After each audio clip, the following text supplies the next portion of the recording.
Anybody who thinks that the world is less than 10,000 years old, there's an enormous number of creationists, especially in America, but not only in America, do think. The best excuse for them is lamentable ignorance. Ignorance is no crime, but it's something to be remedied by education.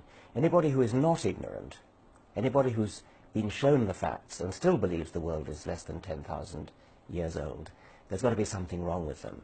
To give an idea of the magnitude of the error, to believe that the world is less than 10,000 years old, given that we know the world is actually 4.6 billion years old, it's equivalent to believing that the width of North America, right across from New York to San Francisco, is less than 10 yards. And that's the scale of the error we're talking about. So you've either got to be staggeringly ignorant, which most of them are, or if you're not ignorant, you've got to be insane. I think that religious upbringing is immensely powerful, and if it's hammered into you as a young child, it can be really quite difficult to get rid of in later life, especially if, when you were a child, you were told the devil will come and will try to persuade you of error, remain steadfast, don't listen.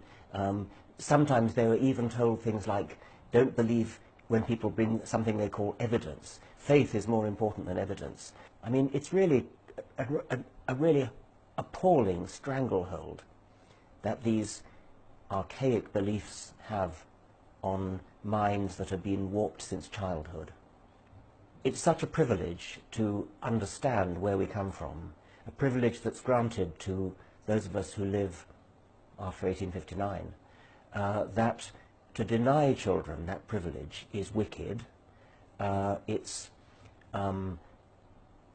a deprivation which should not be visited on any child when the truth is so staggeringly exciting. It really is an enormously exciting thought that we are cousins of all living creatures, that we have a history of 4 billion years of slow, gradual evolution. Just think about 4 billion years of slow, gradual history. That's not something we can easily take on board. But the effort of doing so is well worth it.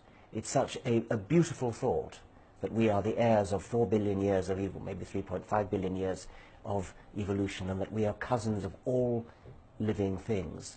When you put that against the measly, piddling little ideas that are in Genesis, it's just no comparison, and it's a sad and diminishing deprivation of a child's opportunities to be denied that knowledge.